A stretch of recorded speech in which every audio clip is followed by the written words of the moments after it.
The Obligation to Endure by Rachel Carson.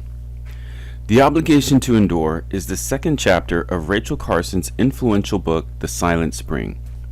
A marine biologist, meticulous researcher, and powerful writer, Carson is regarded as one of the world's most influential environmentalists. The Silent Spring, 1962, exposed the subtle, insidious dangers of DDT, a pesticide that since its discovery in the 1940s had been hailed as a miracle substance that could wipe out mosquitoes and other disease-bearing or crop-destroying insects. According to the National Resource Defense Council, whose website contains an inspiring story about Carson's work, the Silent Spring, quote, eloquently questioned humanity's faith in technological progress and helped set the stage for the environmental movement, end quote. In The Obligation to Endure, which precedes the more technical portions of the book, Carson presents her causal argument showing how apparently beneficial chemicals can have disastrous, unanticipated consequences. Her work was strenuously attacked by the chemical industry, which argued that if we followed Carson's recommendations, we would return to the dark ages of insect-borne diseases and famine from failed agriculture. But Carson's carefully documented research defended her against the charges of the chemical industry.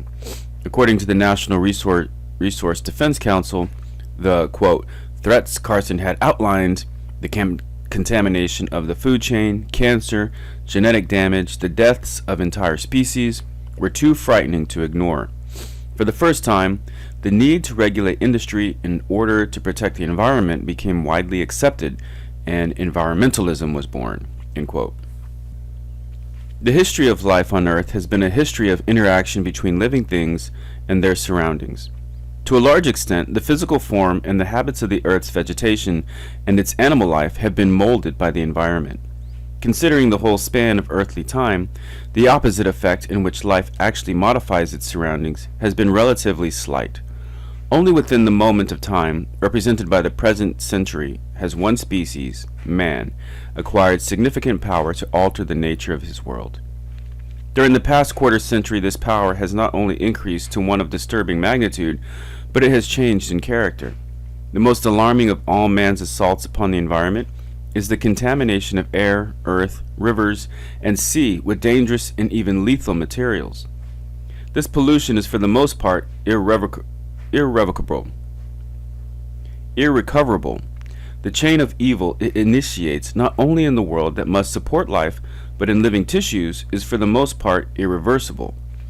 In this now universal contamination of the environment, chemicals are the sinister and little recognized partners of radiation in changing the very nature of the world, the very nature of its life. Strontium-90, released through nuclear explosions into the air, comes to Earth in rain or drifts down as fallout, lodges in soil, enters into the grass or corn or wheat grown there, and in time takes up its abode in the bones of a human being, there to remain until his death. Similarly, chemicals sprayed on croplands or forests or gardens lie long in soil, entering into living organisms, passing from one to another in a chain of poisoning and death. Or they pass mysteriously by underground streams until they emerge and through the alchemy of air and sunlight combine into new forms that kill vegetation, sicken cattle, and work unknown harm on those who drink from once pure wells. As Albert Schweitzer has said, quote, man can hardly even recognize the devils of his own creation, end quote. It took hundreds of millions of years to produce the life that now inhabits the earth. Eons of time in which that developing and evolving and diversifying life reached a state of adjustment and balance with its surroundings. The environment, rigorously shaping and directing the life it supported, contained elements that were hostile as well as supporting. Certain rocks gave out dangerous radiation, even within the light of the sun, from which all life draws its energy. There were short-wave radiations with power to injure. Given time not in years but in millennia, life adjusts, and a balance has been reached. For time is the essential ingredient, but in the modern world there is no time. The rapidity of change and the speed with which new situations are created follow the impetuous and heedless pace of man rather than the deliberate pace of nature. Radiation is no longer merely the background radiation of rocks, the bombardment of cosmic rays, the ultraviolet of the sun that have existed before there was any life on Earth. Radiation is now the unnatural creation of man's tampering with the atom. The chemicals to which life is asked to make its adjustment are no longer merely the calcium and silica and copper and all the rest of the minerals washed out of the rocks and carried in rivers to the sea. They are the synthetic creations of man's inventive mind, brewed in his laboratories and having no counterparts in nature. To adjust to these chemicals would require time on the scale that is nature's. It would require not merely the years of a man's life, but the life of generations. And even this, were it by some miracle possible, would be futile, for the new chemicals come from our laboratories in an endless stream. Almost 500 annually find their way into actual use in the United States alone. The figure is staggering, and its implications are not easily grasped. 500 new chemicals to which the bodies of men and animals are required somehow to adapt each year, chemicals totally outside the limits of biological experience. Among them are many that are used in man's war against nature. Since the mid-1940s, over 200 basic chemicals have been created for use in killing pests, insects, weeds, rodents, and other organisms described in the modern vernacular as pests, and they are sold under several thousand different brand names. These sprays, dusts, and aerosols are now applied almost universally to farms, gardens, forests, and homes. Non-selective chemicals that have the power to kill every insect, the good and the bad, to still the song of birds and the leaping of fish in the streams, to coat the leaves with a deadly film and to linger on in soil. All this, though the intended target may be only a few weeds or insects. Can anyone believe it is possible to lay down such a barrage of poisons on the surface of the earth without making it unfit for all life? They should not be called insecticides, but biocides. The whole process of spraying seems caught up in an endless spiral.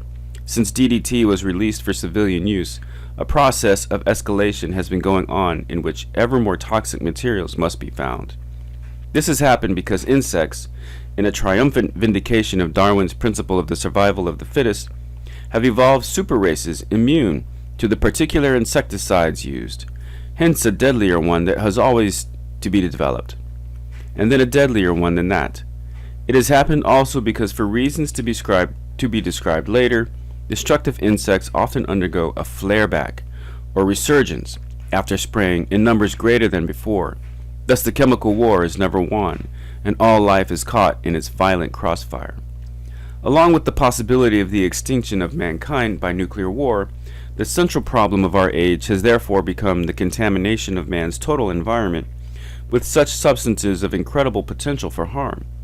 Substances that accumulate in the tissues of plants and animals and even penetrate the germ cells to shatter or alter the very material of heredity upon which the shape of the future depends. Some would-be architects of our future look toward a time when it will be possible to alter the human germ plasm by design. But we may easily be doing so now by inadvertence, for many chemicals, like radiation, bring about gene mutations. It is ironic to think that man might determine his own future by something so seemingly trivial as the choice of an insect spray. All this has been risked, but for what? Future historians may well be amazed by our distorted sense of proportion. How could intelligent beings seek to control a few unwanted species by a method that contaminated the entire environment and brought the threat of disease and death even to their own kind? Yet this is precisely what we have done. We have done it, moreover, for reasons that collapse the moment we examine them. We are told that the enormous and expanding use of pesticides is necessary to maintain farm production. Yet is our real problem not one of overproduction? Our farms, despite measures to remove acreages from production and to pay farmers not to produce, have yielded such a staggering excess of crops that the American taxpayer in 1962 is paying out more than $1 billion a year as the total carrying cost of the surplus food storage program. And is the situation helped when one branch of the Agriculture Department tries to reduce production while another states, as it did in 1958? Quote, "It is believed generally that reduction of crop acreages under provisions of the soil bank will stimulate interest in use of chemicals to obtain maximum production on the land retained in crops." End quote. All this is not to say there is no insect problem and no need of control. I am saying rather that control must be geared to realities, not to mythical situations, and that the methods employed must be such that they do not destroy us along with the insects. The problem whose attempted solution has brought such a train of disaster in its wake is an accompaniment of our modern way of life. Long before the age of man, insects inhabited the earth, a group of extraordinarily varied and adaptable beings. Over the course of time since man's advent, a small percentage of the more than 500,000 species of insects have come into conflict with human welfare in two principal ways: as competitors for the food supply and as carriers of human disease.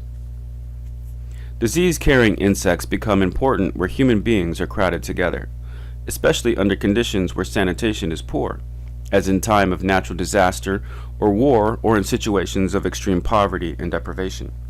Then control of some sort becomes necessary.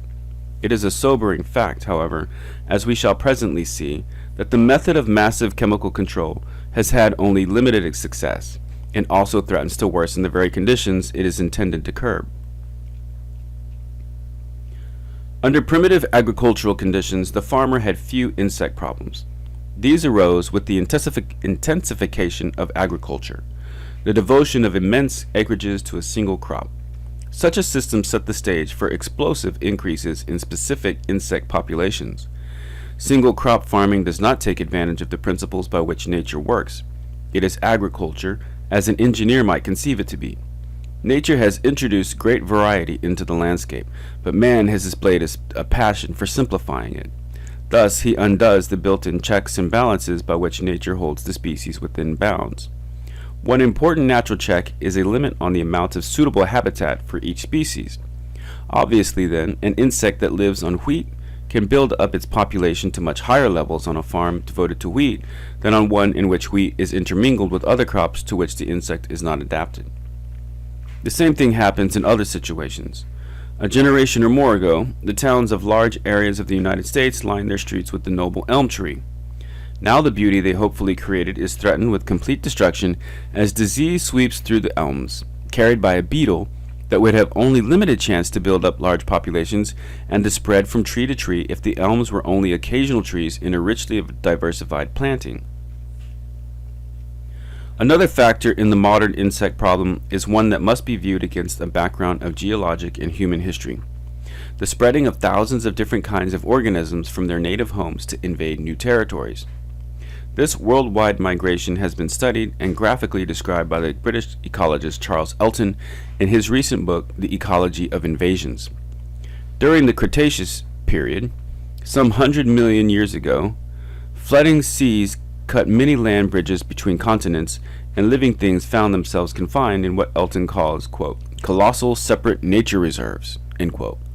There, isolated from others of their kind, they developed many new species.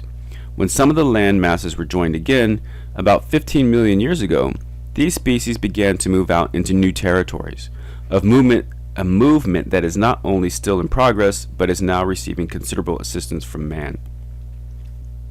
The importation of plants is the primary agent in the modern spread of species, for animals have almost invariably gone along with the plants, quarantine being a comparatively recent and not completely effective innovation. The United States Office of Plant Introduction alone has introduced almost 200,000 species and varieties of plants from all over the world. Nearly half of the 180 or so major insect enemies of plants in the United States are accidental imports from abroad, and most of them have come as hitchhikers on plants. In new territory, out of reach of the restraining hand of the natural enemies that kept down its numbers in its native land, an invading plant or animal is able to become enormously abundant. Thus, it is no accident that our most troublesome insects are introduced species. These invasions, both the naturally occurring and those dependent on human assistance, are likely to continue indefinitely. Quarantine and massive chemical campaigns are only extremely expensive ways of buying time. We are faced, according to Dr. Elton, quote, with a life and death need not just to find new technological means of suppressing this plant or that animal, end quote. Instead, we need the basic knowledge of animal populations and their relations to their surroundings that will, quote, promote an even balance and damp down the explosive power of outbreaks and new invasions. Much of the necessary knowledge is now available, but we do not use it. We train ecologists in our universities and even employ them in our governmental agencies, but we seldom take their advice. We allow the chemical death rain to fall as though there were no alternative, whereas in fact there are many, and our ingenuity could soon discover many more if given opportunity. Have we fallen into a mesmerized state that makes us accept as inevitable that which is inferior or detrimental, as though having lost the will or the vision to demand that which is good? Such thinking, in the words of the ecologist Paul Shepard, quote, idealizes life with only its head out of water, inches above the limits of toleration of the corruption of its own environment. Why should we tolerate a diet of weak poisons, a home in insipid surroundings, a circle of acquaintances who are not quite our enemies, the noise of motors, with just enough relief to prevent insanity? Who would want to live in a world which is just not quite fatal? End quote. Yet such a world is pressed upon us.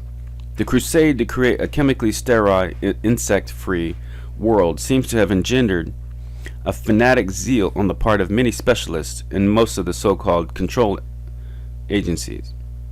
On every hand, there is evidence that those engaged in spraying operations exercise a ruthless power. Quote, the regulatory entomologists function as a prosecutor, judge, and jury, tax assessor, and collector and sheriff to enforce their own orders, end quote, said Connecticut entomologist Neely Turner. The most flagrant abuses go unchecked in both state and federal agencies. It is not my contention that chemical insecticides must never be used. I do contend that we have put poisonous and biologically potent chemicals indiscriminately into the hands of persons largely or wholly ignorant of their potentials for harm. We have subjected enormous numbers of people to contact with these poisons, without their consent and often without their knowledge. If the Bill of Rights contains no guarantee that a citizen shall be secure against lethal poisons distributed either by private individuals or by public officials, it is surely only because our forefathers, despite their considerable wisdom and foresight, could conceive of no such problem. I contend, furthermore, that we have allowed these chemicals to be used with little or no advanced investigation of their effect on soil, water, wildlife, and man himself. Future generations are unlikely to condone our lack of prudent concern for the integrity of the natural world that supports all life. There is still very limited awareness of the nature of the threat. This is an era of specialists, each of whom sees his own problem and is unaware of or intolerant of the larger frame into which it fits. It is also an era dominated by industry in which the right to make a dollar at whatever cost is seldom challenged. When the public protests, confronted with some obvious evidence of damaging results of pesticide applications, it is fed little tranquilizing pills of half-truth. We urgently need an end to these false assurances, to the sugarcoating of unpalatable facts. It is the public that is being asked to assume the risks that the insect controllers calculate. The public must decide whether it wishes to continue on the present road, and it can do so only when in full possession of the facts. In the words of Jean Rostand, quote, the obligation to endure gives us the right to know, end quote.